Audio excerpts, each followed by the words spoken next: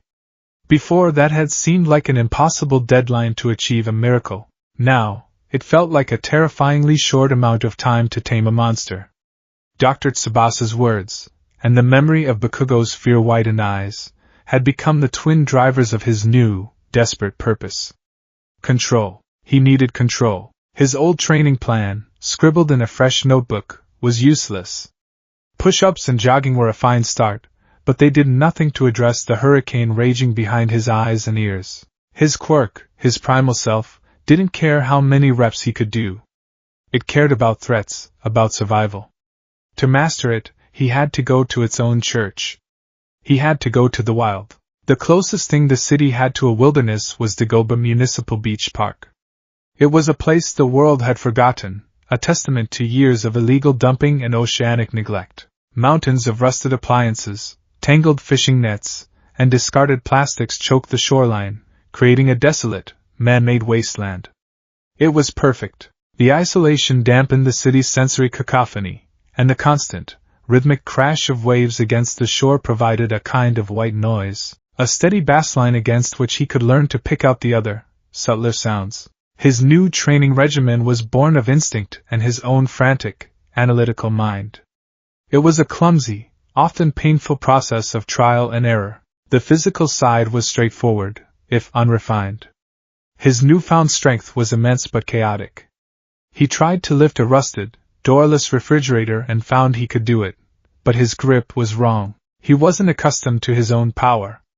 He fumbled, and the massive weight nearly crushed his foot. He dodged at the last second, a blur of motion he hadn't intended, and the fridge crashed to the sand with a deafening clang that made him hiss and clamp his hands over his ears. He tried again, this time extending his claws to dig into the metal for a better grip. It worked, but it felt like cheating. It was the easy way, the instinctive way. It felt like letting the beast win a small victory. More important, and far more difficult, was the sensory training. Every morning before sunrise he would go to the beach and simply sit. He'd close his eyes and force himself to breathe, to push past the initial overwhelming wave of information. He treated it like one of his hero analyses, breaking the problem down into smaller, manageable parts. Objective: isolate a single scent. He'd focus, filtering out the heavy blanket of salt and brine, pushing past the acrid tang of rust, and search for something else. On the third day, he found it, the faint, sickly sweet smell of decay. He followed it, his bare feet sinking into the cool sand, his head tilted like a hunting dog's. It led him to the half-buried carcass of a seagull 50 yards away. The discovery made him gag, but it was also a triumph. He had successfully tracked something. Objective: pinpoint a specific sound. He would sit amidst the mountains of trash and listen. The roar of the ocean was constant, a wall of sound. But within it, there were other things. The creak of a rusted metal sheet shifting in the wind. The scuttling of crabs beneath a pile of old tires. The distant cry of a fishing boat's horn, a sound so faint a normal person would have dismissed it as the wind. He began mapping the entire beach with his ears, creating a three-dimensional model of his surroundings built purely from sound waves. It was exhausting. Some days the sensory input was too much, triggering blinding migraines that sent him stumbling home, his head clutched in his hands. Other days he'd get frustrated with his lack of fine motor control and would lash out, his claws flashing in the dawn light as he tore a chunk out of a washing machine. The rage was always there, simmering just below the surface, a low growl in the back of his mind. Each time he gave into it, he felt a profound sense of failure, his hands trembling as he retracted his claws from the mangled steel. He was strong, but he was a wrecking ball, not a sculptor. A hero had to be a sculptor. One morning, about a week into his new routine, he was wrestling with a particularly large, tangled mass of industrial cable. It was heavy, awkward, and slick with some kind of oil. He was failing to get a proper purchase on it, his frustration mounting with each slip. The sun was just beginning to cast long shadows across the junkyard beach, the air cool and damp. "Gah! Stupid, heavy, junk!" he grunted, giving the cable a furious kick. It barely budged. A low growl escaped his throat, involuntary and menacing. His knuckles itched with the familiar, painful pressure. He was about to give in, to let the claws come out and just shred the cable's bindings, when a voice, deep and familiar, cut through the morning air. "That seems like a rather inefficient way to manage your anger, my boy." Izuku froze, every muscle in his body going rigid. He whipped his head around. Standing at the top of the crumbling seawall steps was a skeletal, almost comically thin man in baggy clothes. His blonde hair fell in two prominent bangs around a gaunt, shadowed face. It was the man from the underpass. All Might. Izuku's first instinct was shame. He immediately tried to hide his hands, as if the man could see the claws waiting just beneath the skin. "Hey, All Might! What are you doing here?" The man, Toshinori Yagi, gave a weary smile and made his way down the steps, his movements careful. "I could ask you the same thing. This isn't exactly a popular spot for morning workouts. Most kids your age are still in bed." I'm training," Izuku stammered, gesturing vaguely at the mountainous piles of trash. "For you. I have to learn to control." He trailed off, unable to voice the true, terrifying nature of his struggle. Toshinori's gaze swept across the beach, then landed on Izuku. His eyes, though sunken, were incredibly sharp. They saw the desperation in the boy's posture, the faint tremors in his hands, the raw, unchanneled power that seemed to vibrate around him. He had been keeping tabs on the boy since their encounter, a quiet, distant surveillance. He'd seen the visit to the quirk specialist's office. He felt a profound sense of responsibility. He had been the one to witness the violent birth of this power. "Control," Toshinori repeated softly, his voice serious. "That is indeed the word. I saw your files from Dr. Tsubasa's office. Primal, he called it. A fitting name." Izuku flinched, his cheeks flushing hot. "You saw my files? A benefit of being me," Toshinori said with a wry, self-deprecating shrug. "I was worried, young Midoriya. A power like yours, manifesting so late, and so violently, it is a heavy burden for a boy your age to carry alone." He walked closer, stopping a few feet from Izuku. He looked at the mangled washing machine nearby, at the deep, perfectly parallel gouges that could only have been made by claws. "You are strong. Your quirk has made you powerful. But I see no joy in it. I see only fear and frustration." "You are fighting your own power, aren't you?" Izuku's resolve crumbled. The facade of control he tried to maintain shattered, and the terrified 14-year-old boy beneath was laid bare. His shoulders slumped, and he looked down at the sand. "I don't know what to do," he whispered, his voice thick with unshed tears. It's like there's an animal living inside my head. It's angry all the time. When I try to use my strength, it wants to take over. I hear everything, I smell everything, and it's so loud. I'm scared, All Might. I'm scared of what I did to that villain. I'm scared of what I might do to someone else. I want to be a hero who saves people, but my quirk, it only knows how to hurt." The confession hung in the air, raw and honest. Toshinori listened, his expression softening from one of concern to one of deep, profound empathy. He saw not a monster, but a good-hearted child wrestling with a power he never asked for. He saw a kindred spirit, another soul trapped in a body that was both a gift and a curse. In that moment, a decision that had been forming in the back of Toshinori's mind for days solidified. His original plan, his search for a worthy, quirkless successor for One for All, seemed to melt away. Giving his power to this boy now would be like trying to put out a forest fire with a flamethrower. It would be a catastrophic, irresponsible act. This boy didn't need more power. He needed a guide. Look at me, my boy. Izuku slowly raised his head. As he watched, the skeletal man seemed to expand. A billow of steam erupted from his body, and in a heartbeat, the towering, muscular form of All Might stood before him, casting a long, heroic shadow in the morning sun. I am here! He boomed, his signature smile firmly in place. Izuku gasped, stumbling back in shock. It was still jarring, still impossible to fully comprehend.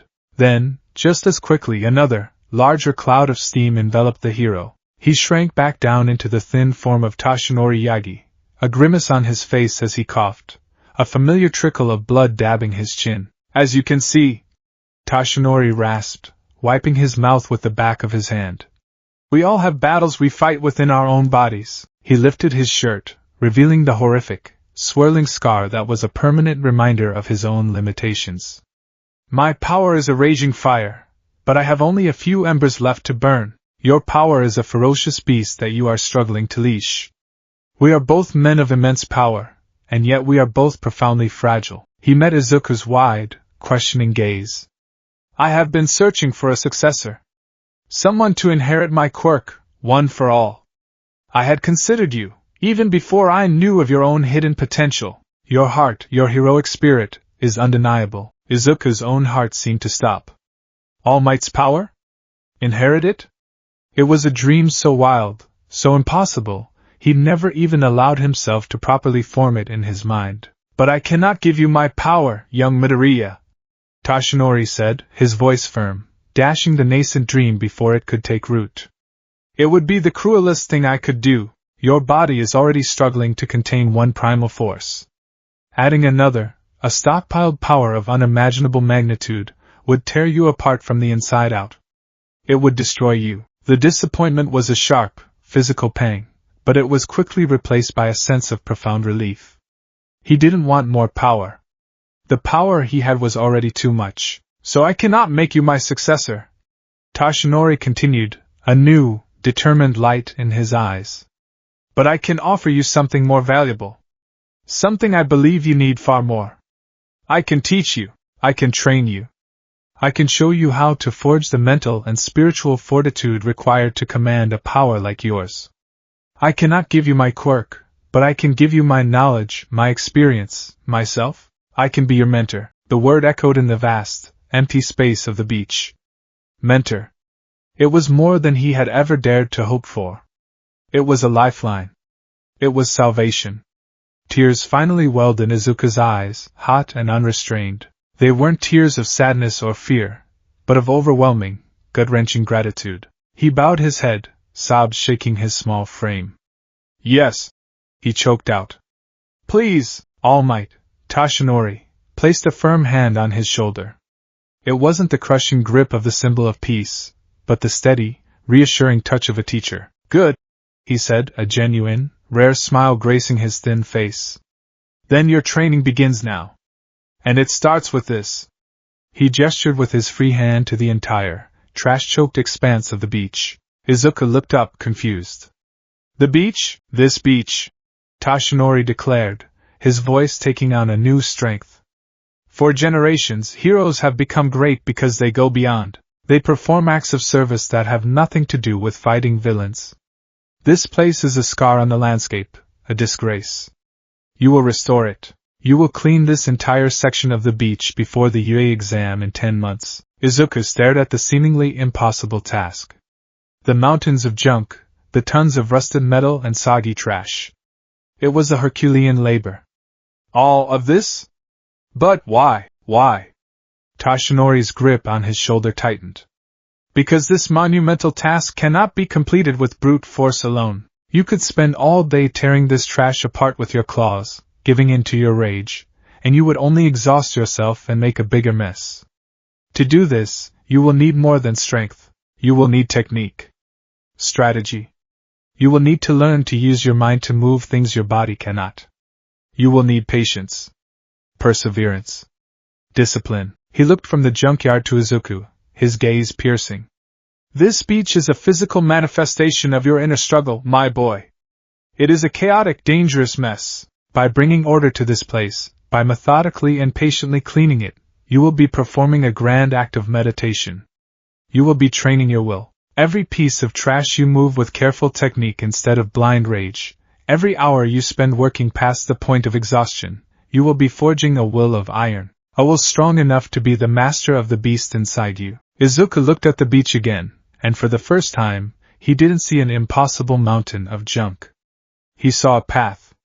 A tangible, measurable, incredibly difficult path to the control he so desperately craved.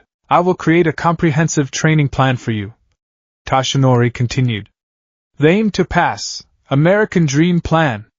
It will cover your physical conditioning, your diet, your sleep schedule, everything, and I will be here to guide you, every step of the way. He then walked over to a massive, half-buried industrial tire, easily twice Izuku's height.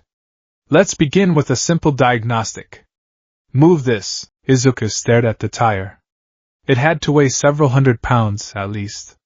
He took a deep breath, planting his feet in the sand. He gripped the thick, worn rubber, his muscles bunching.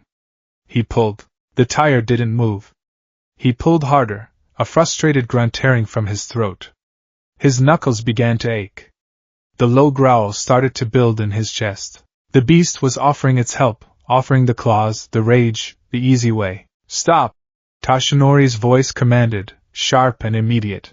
Izuku froze, panting, the growl dying in his throat. You are letting your instincts take over, Tashinori said, walking over. You feel resistance, so your quirk tells you to meet it with overwhelming, feral force. That is the path to losing control. A hero does not just overpower his obstacles, he outthinks them. Analyze the problem. Where is the weight distributed? What is your leverage point? How can you use your body more efficiently? He guided Izuku's hands to a lower point on the tire. Lower your center of gravity. Drive with your legs, not your back.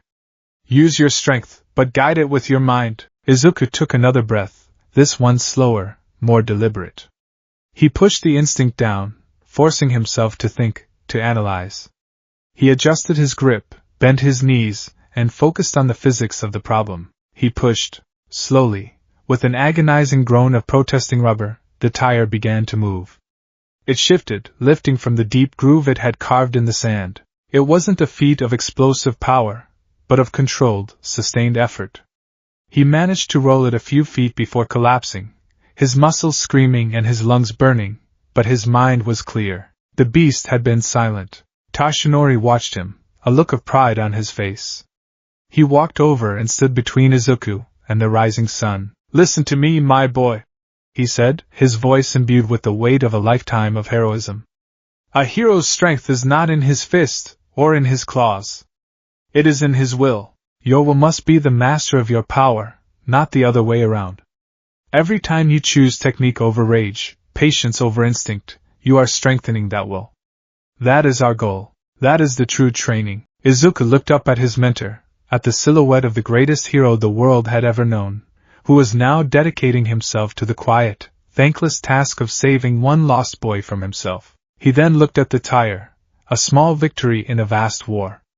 And finally, he looked out at the endless expanse of trash, at the monumental task that lay before him. It was impossible. It was overwhelming. But for the first time since that day in the underpass, he did not feel fear. He felt a flicker of something else, something warm and bright and fiercely defiant. Hope. He got to his feet, his body aching but his spirit resolute. He walked over to a small, rusted piece of rebar sticking out of the sand, a manageable first step. He gripped it, his movements slow and deliberate. He pulled it free and carried it to the small patch of clear sand by the seawall, the designated clean zone. He had taken the first step. He had 10 months to walk the rest of the way. 10 months can feel like a lifetime. For Izuku, it was a crucible, a relentless cycle of sunrise grit and sunset exhaustion. Each day was a battle waged on two fronts, the external war against the mountain of trash on Dagoba Beach, and the internal war against the snarling beast in his soul. The aim to pass, American Dream Plan, was a brutal, unforgiving master. It dictated every moment of his life. He woke before dawn, his alarm a shrill cry in the pre-light quiet. He would spend a full minute just sitting in his bed, focusing on his breathing, A simple meditation to center himself before the sensory assault of the day began. He'd cataloged the sounds of his apartment building coming to life, the groan of pipes, the distant murmur of a neighbor's television, the gentle rhythm of his mother's heartbeat in the next room. He was learning to turn the flood of data into a map, a tool rather than a torment. His mornings at the beach with Tashinori were a lesson in controlled force. He learned that raw strength was useless without technique. Moving a derelict bus chassis wasn't about pulling with all his might. It was about finding the precise leverage point, using rollers, and applying steady, controlled pressure. He learned to listen to the groans of stressed metal, to smell the difference between surface rust and deep structural decay. His claws, once a terrifying symbol of his loss of control, became a precision tool. He used them not to shred, but to cut retaining cables, to score metal for a clean break, or to anchor himself to a surface for a better grip. Each deliberate, non-violent use was a victory, a reinforcement of his will over his instinct. The change was not just mental, but physical.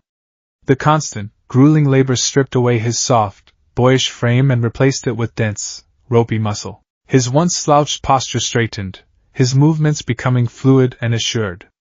He moved with the quiet confidence of a predator, but his eyes held the focused calm of a scholar. The change was so dramatic that Inko had to buy him a whole new wardrobe, her tearful pride a constant source of motivation. The day of the UA entrance exam arrived not with a bang, but with the quiet hum of readiness. As Izuku stood before the colossal gates of UA High, he felt a tremor of the old anxiety, the ingrained fear of the quirkless boy who didn't belong.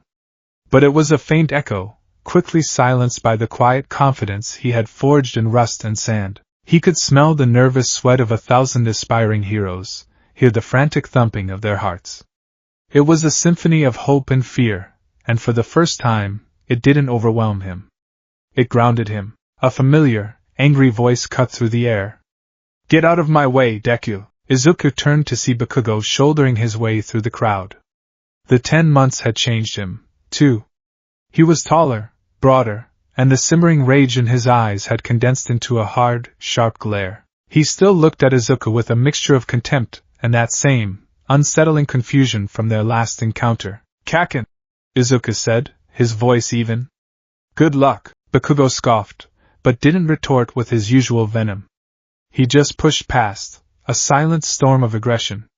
The dynamic between them had irrevocably shifted. Izuku was no longer a pebble to be kicked aside. He was an anomaly, a puzzle Bakugo couldn't solve, and it infuriated him. The written portion of the exam was held in a massive auditorium. Izuku found his assigned seat and took a moment to center himself, filtering out the rustle of papers, the clearing of throats, the scent of pencil graphite and cheap perfume. He was the calm eye of a sensory hurricane. When the test began, his analytical mind, honed by months of strategic thinking and problem-solving at the beach, took over. He moved through the questions with a quiet, focused efficiency. He wasn't just answering, he was dissecting, analyzing, finding the optimal solution.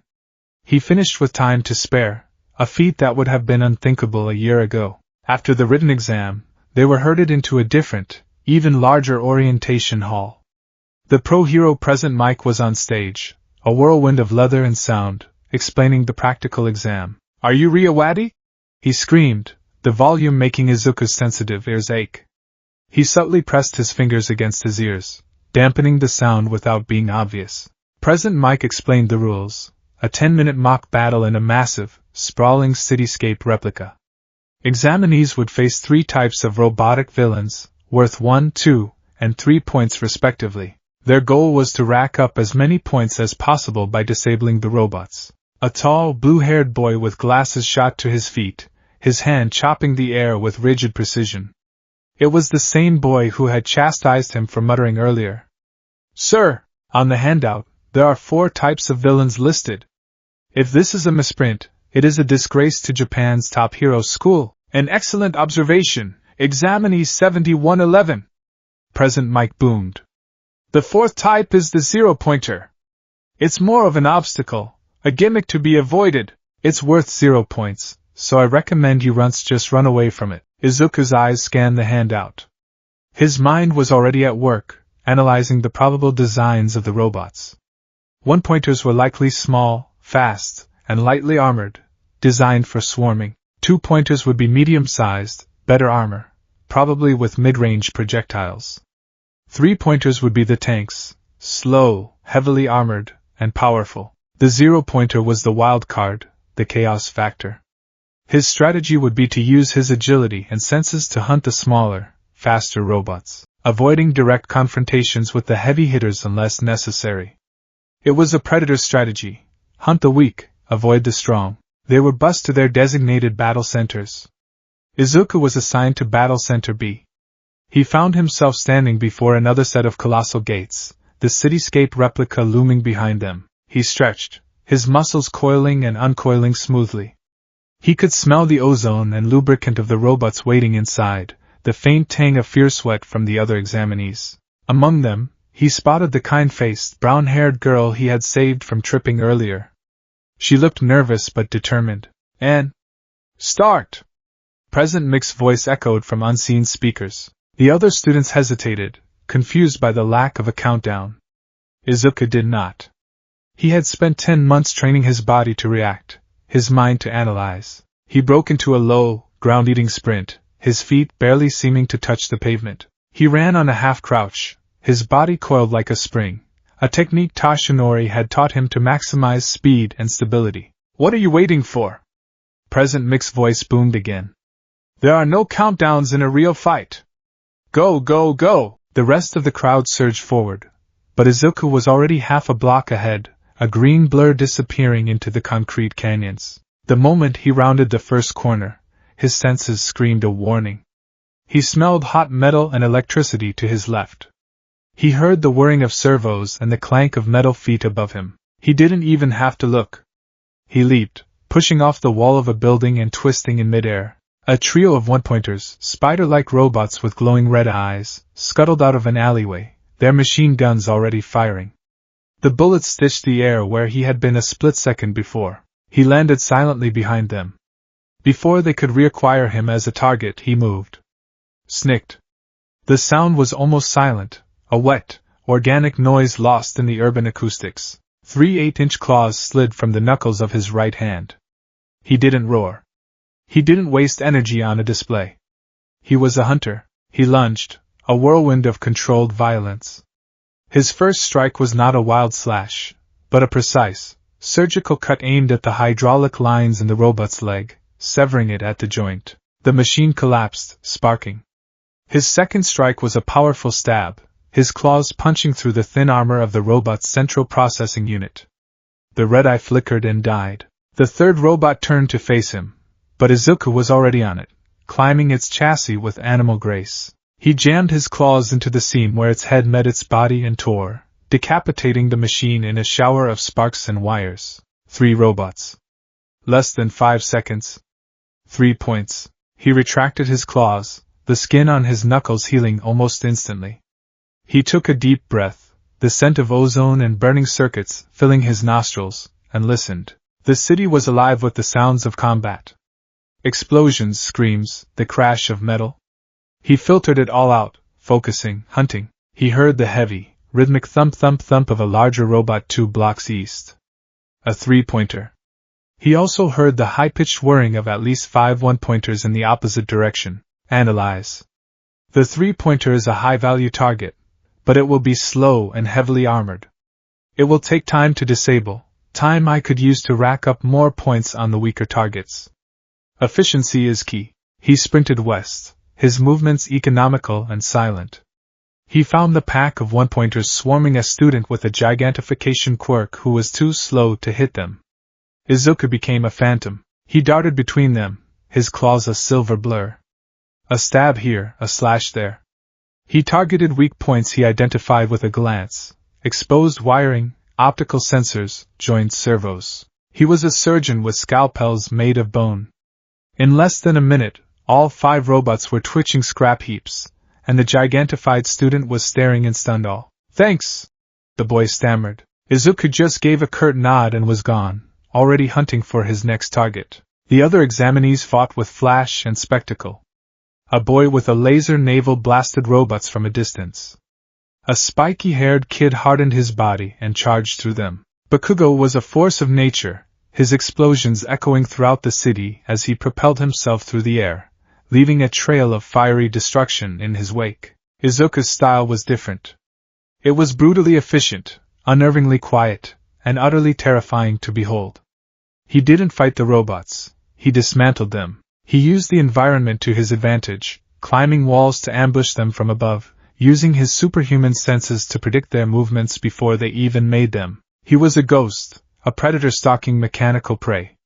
He flowed through the battlefield, a stark contrast to the explosive chaos around him. He racked up points at a prodigious rate. 28. 35. 42. He lost count, his mind focused solely on the hunt, on the rhythm of combat. But he was careful. With every takedown, he consciously held back the rage, the feral joy in the destruction that he could feel licking at the edges of his consciousness.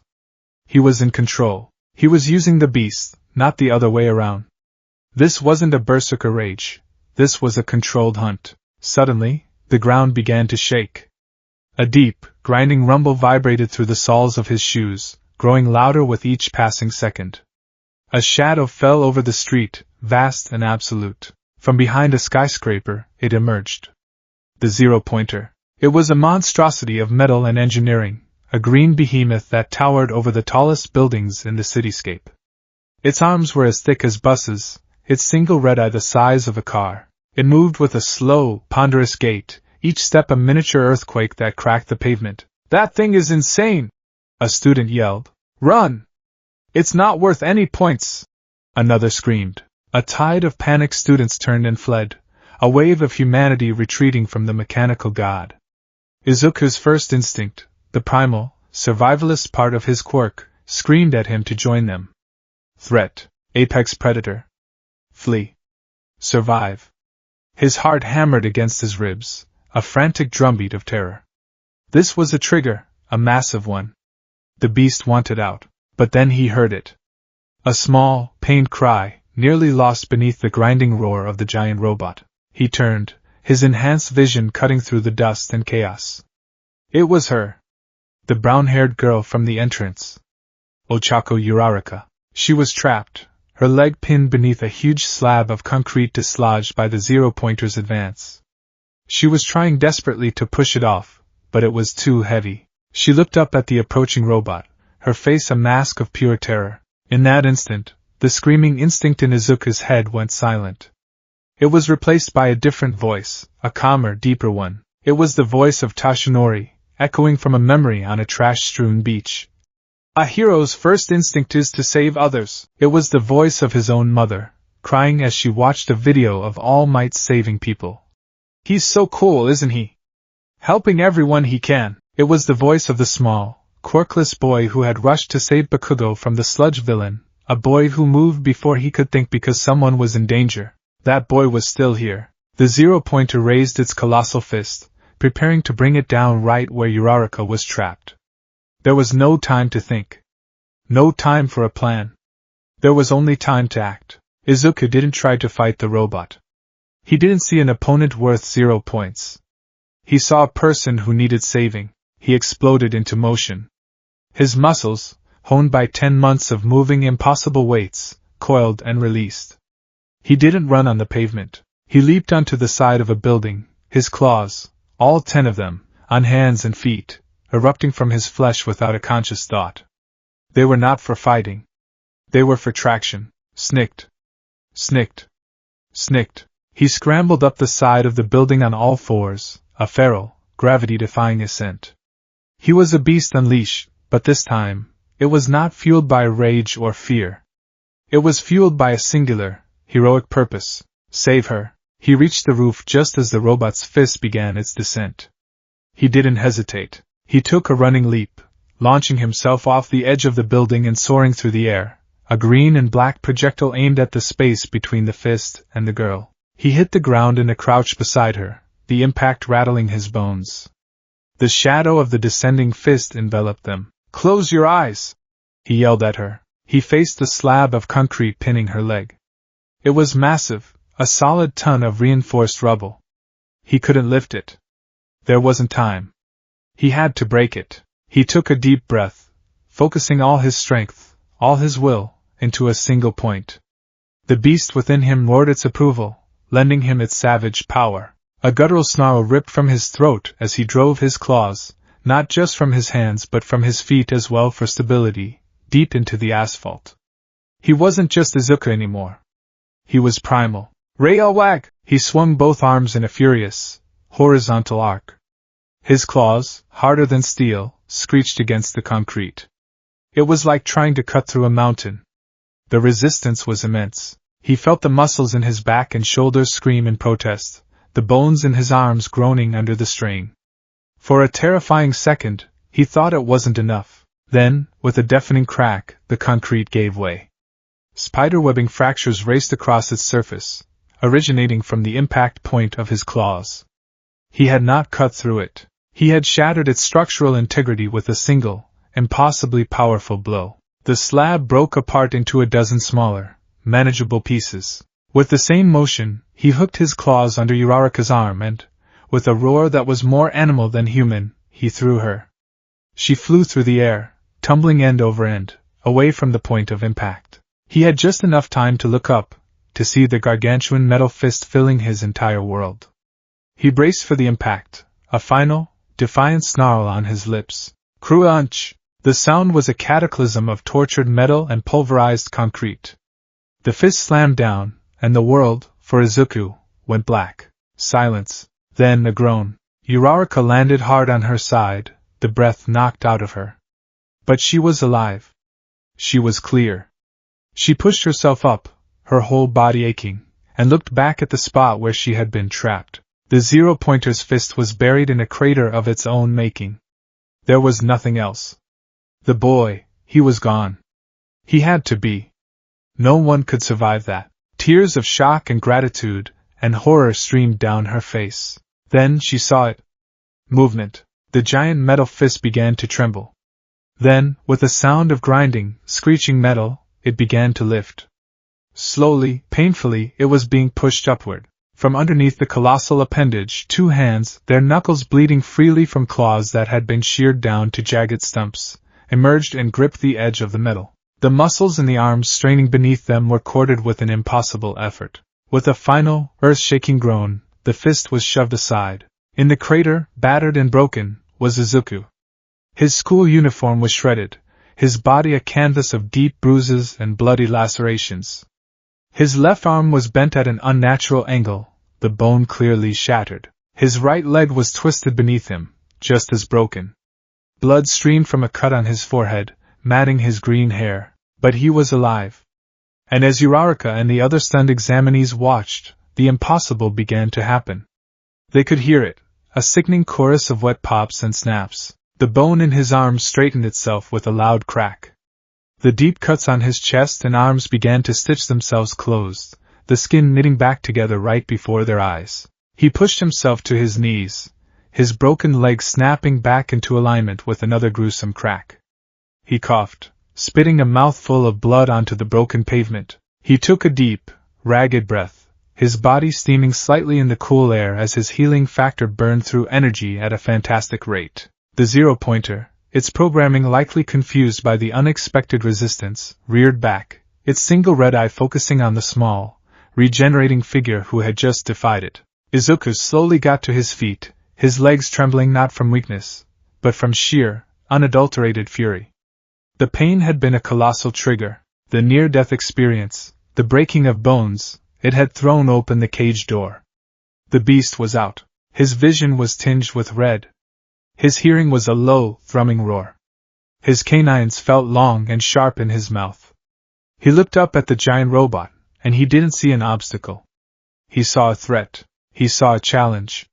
He saw prey. A low, truly terrifying growl rumbled from his chest, a sound that made the other students instinctively recoil. It was the sound of an apex predator asserting its dominance. The jagged stumps of his claws began to regrow, inching out of his bloody knuckles with a sickening speed. He was about to lunge. He was about to climb that metal mountain and tear it apart from the inside out. He was about to show it what a real monster looked like. "Time's up!" President Mick's voice blasted through the city, sudden and absolute. The red eye of the zero-pointer flickered and died. The immense machine powered down, freezing in place like a giant statue. The announcement was like a bucket of ice water. The red haze in Izuku's vision receded. The roar in his ears faded. He looked at his hands, at the half-regrown claws, at the blood. He looked at the terrified faces of the other examinees staring at him. He looked at Uraraka, her expression a mixture of awe, gratitude, and profound fear. The adrenaline vanished, and the exhaustion hit him like a physical blow. His healing factor had consumed nearly all of his energy reserves. His vision swam. The world tilted on its axis. He collapsed face first onto the cracked pavement, unconscious before he even hit the ground. The last thing he was aware of was the gentle, grandmotherly voice of Recovery Girl and the distant, but clear, scent of pride and relief.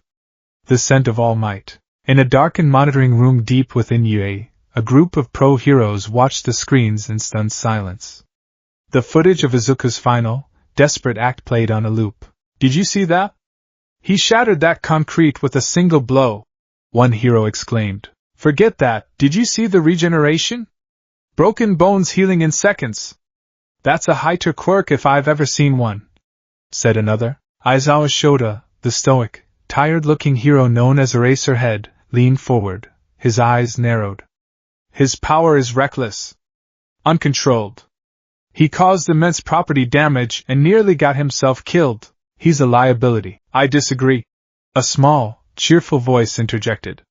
Principal Nizu, a small creature that was some combination of mouse, dog, and bear, sat in his high-backed chair, his paws steepled before him. "He was reckless, yes. But his goal was not destruction. Watch his eyes. He never once looks at the robot as a target. His focus is entirely on the girl. He moved not to gain points, but to save a life when all others, himself included, were fleeing.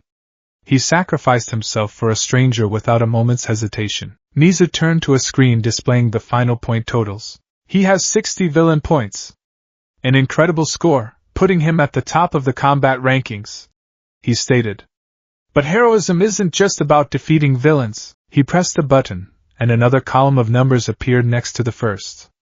"It's also about saving people." Aizawa's eyes widened slightly as he saw the name at the very top of the new list. Izuku Midoriya, villain points, 60.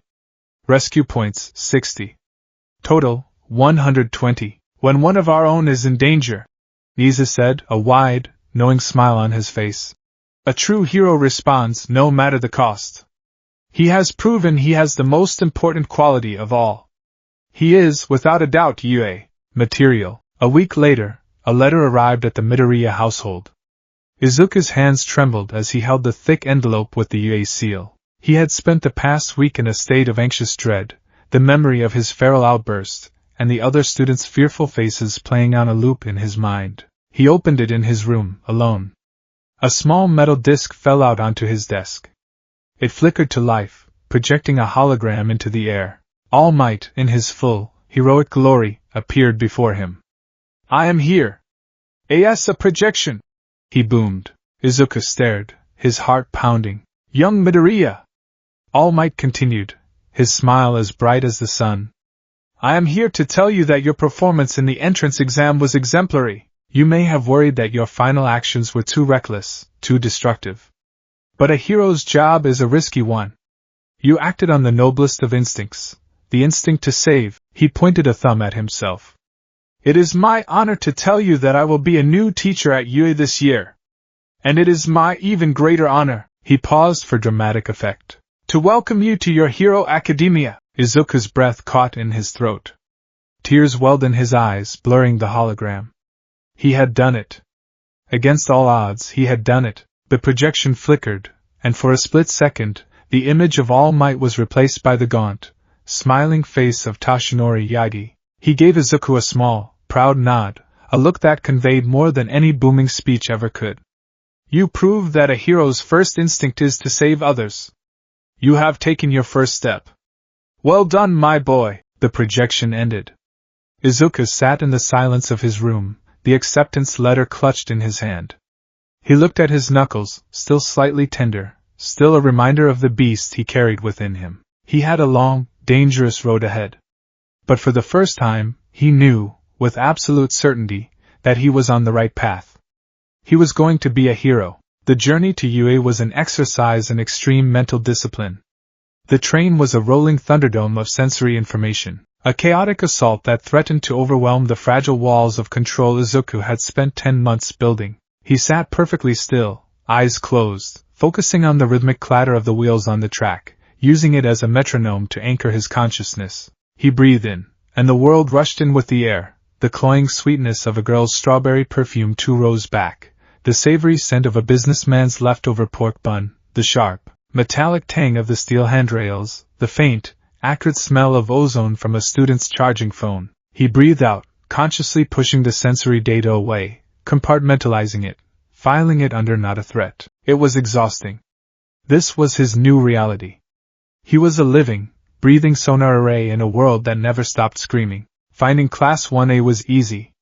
He simply followed the scent of nitroglycerin and overwhelming arrogance. He found the colossal door, designed to accommodate any and all body types, and hesitated. On the other side of that door was the first day of the rest of his life. It was also a room containing 19 other people, 19 new symphonies of scent and sound he would have to learn to ignore. He took one final, centering breath and slid the door open. Immediately, he was hit by a wall of new data. The tall, blue-haired boy from the exam was there, his movements precise and rigid, smelling faintly of old paper and shoe polish. The spiky, red-haired boy radiated a cheerful energy that smelled like sunshine and rock dust. And Bakugo. Bakugo was a thundercloud, feet propped on his desk, radiating waves of aggression that smelled of burnt sugar and rage.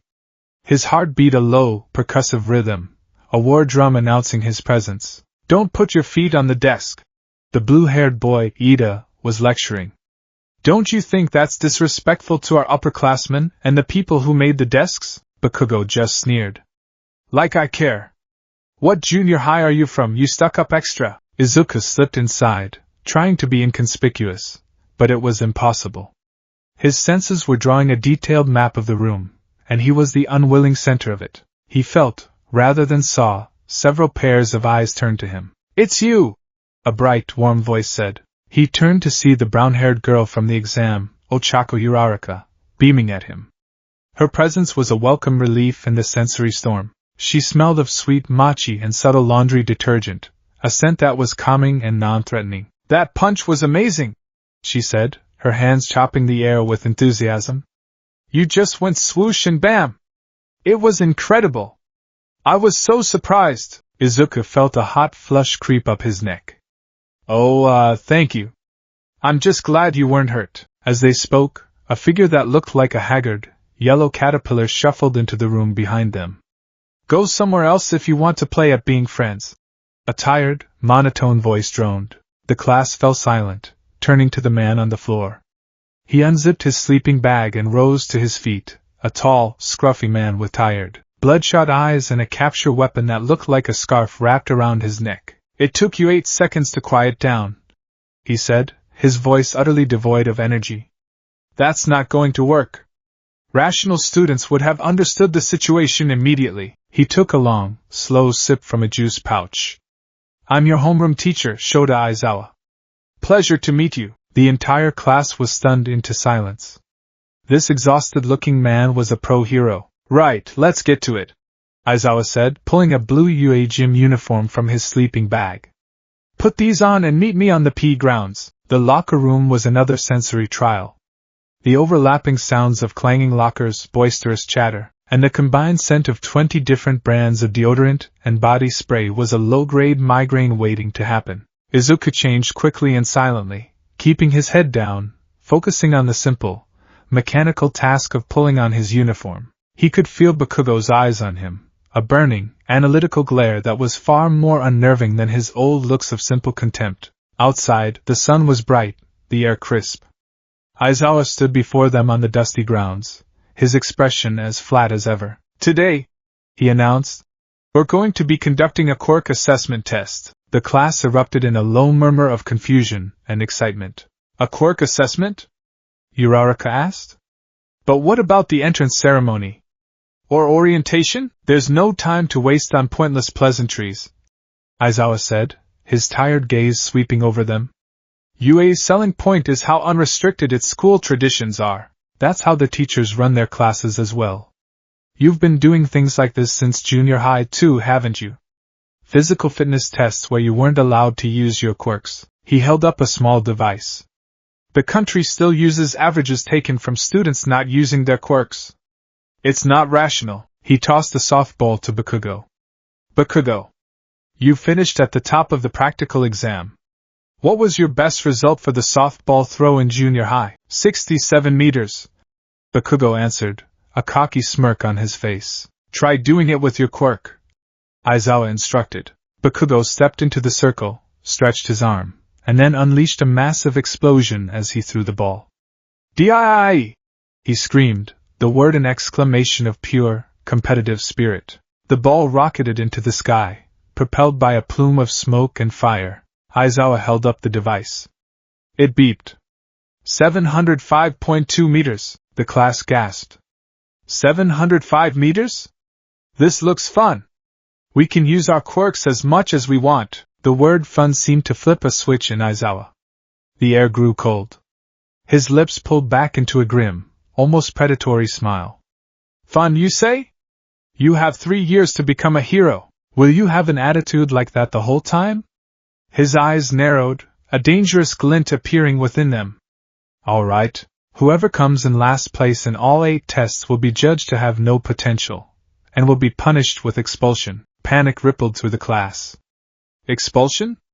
On the first day, this is a trial by fire, Izuku thought, his own anxiety spiking. The beast within him stirred, sensing the sudden tension in the air. Threat. Competition. Dominate. He pushed it down, forcing himself to breathe. This is a test of skill, not a fight for survival. Test 1, 50-meter dash. Izuku was paired against Ida Tenya. As they took their positions, Izuku's mind raced. His bipedal running speed was good, enhanced by his quirk, but Ida had engines in his calves. In a straight dash, he was at a disadvantage.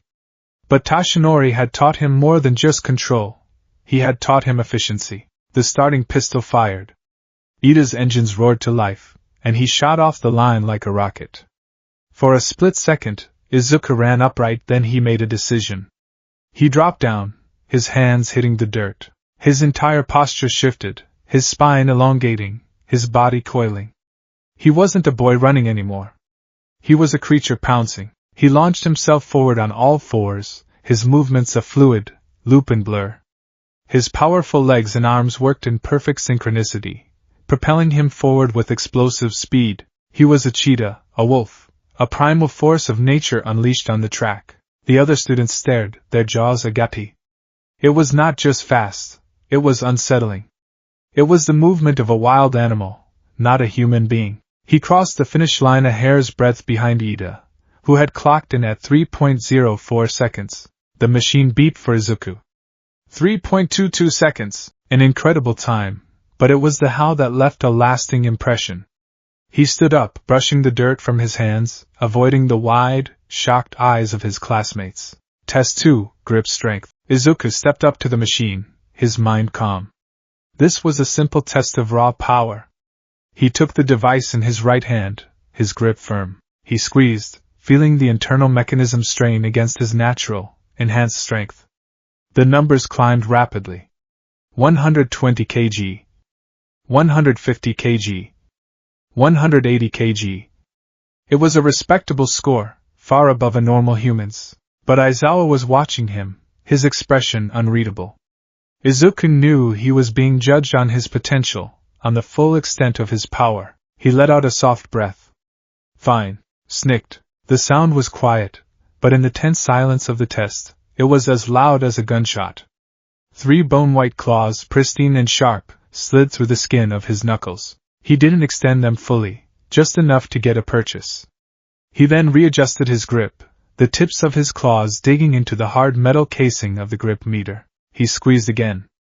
This time, he wasn't just using muscle. He was channeling the raw, primal force of his quirk. The digital display flickered wildly, unable to keep up. Then came a sound of tortured metal, a high-pitched screech of protest. Crunch. The casing of the grip meter buckled and shattered in his hand. The display went dark. Aizawa took the broken device from him, his expression unchanging, but Izuku's hypersensitive hearing picked up the fractional increase in his teacher's heart rate. Next, Aizawa said, tossing the broken meter aside.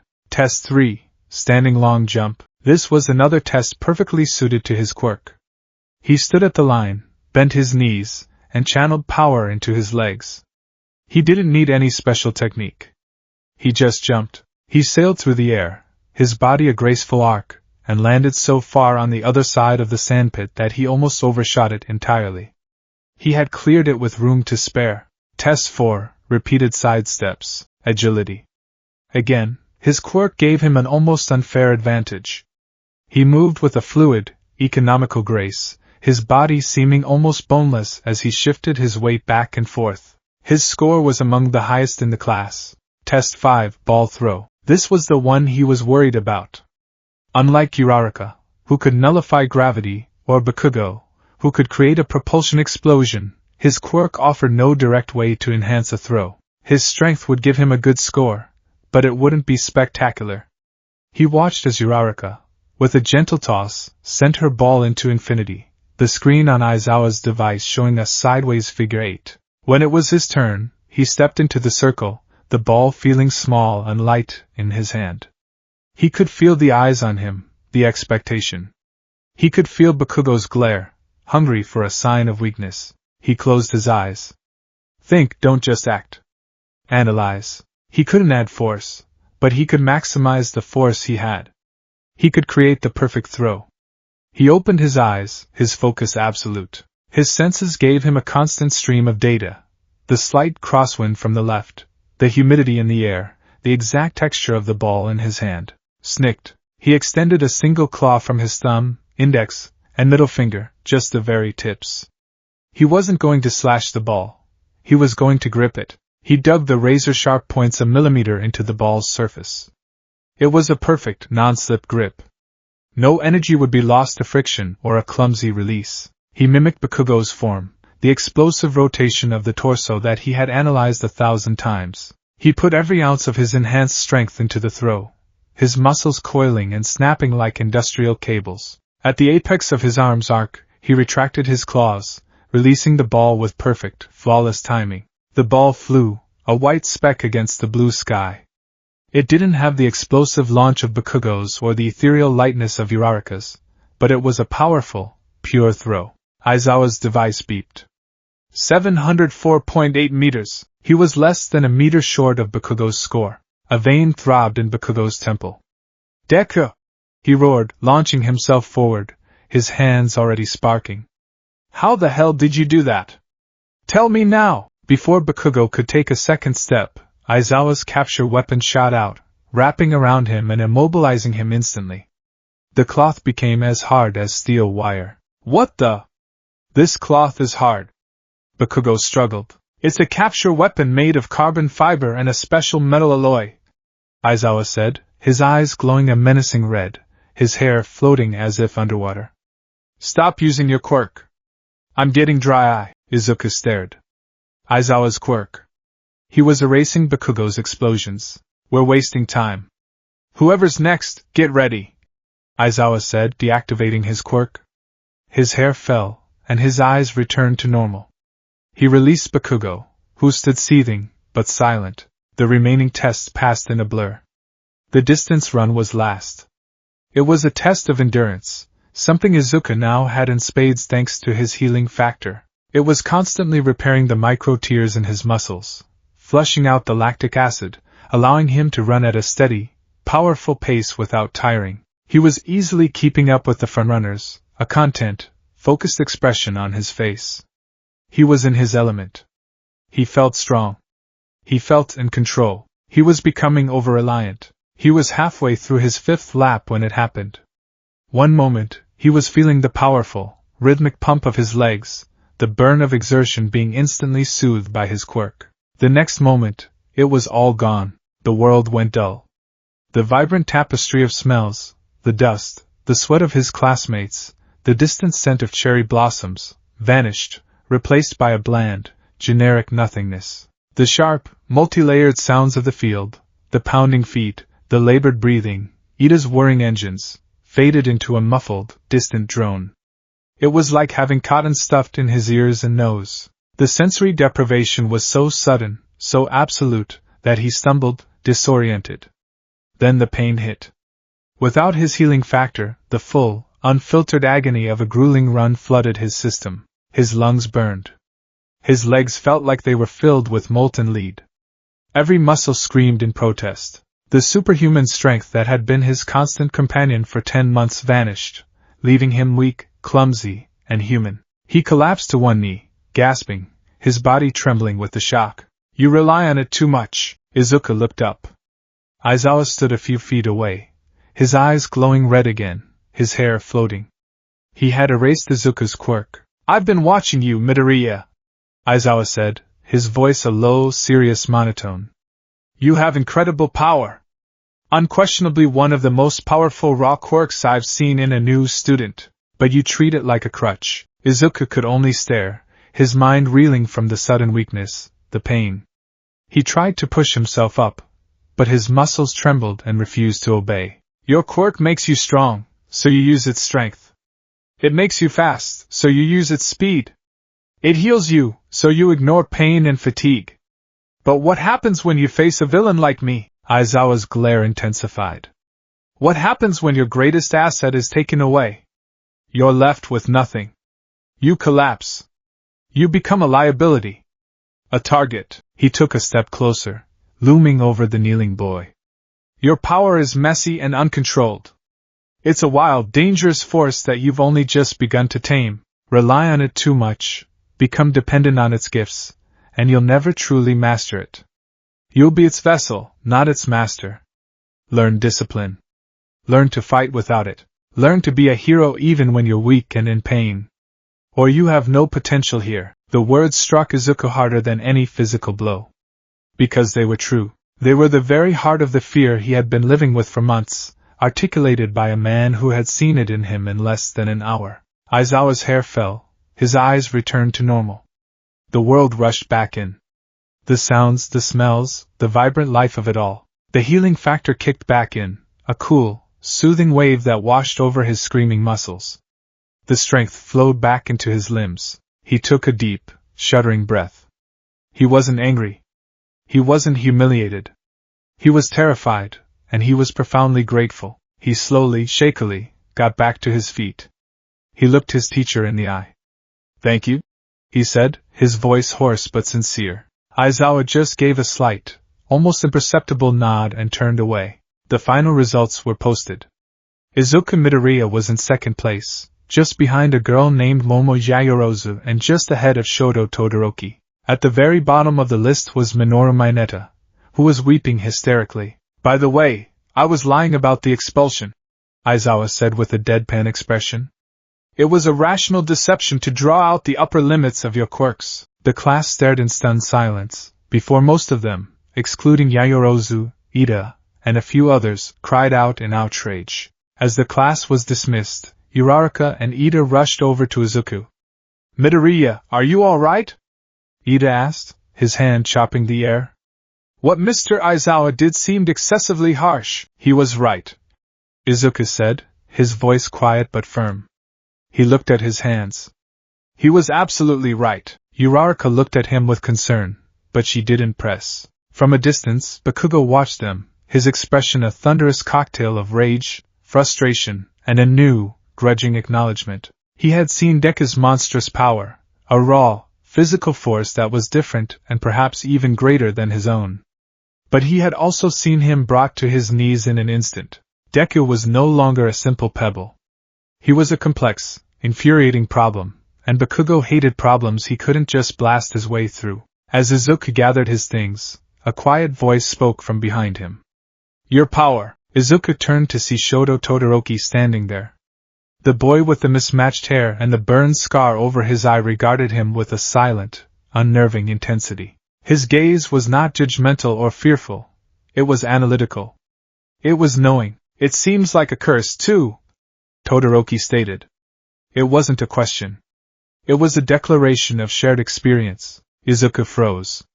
In that moment, he felt a profound connection with the stoic boy.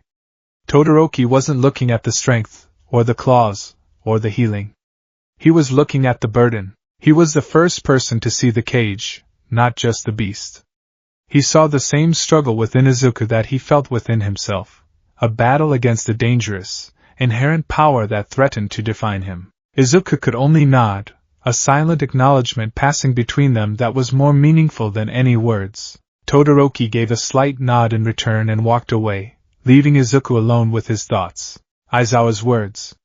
Todoroki's understanding. He had come to Yuri to learn how to be a hero. He hadn't realized his most important lessons wouldn't be about how to use his quirk, but how to overcome it. The path ahead was steeper and more dangerous than he had ever imagined, but for the first time, he felt he wasn't walking it entirely alone.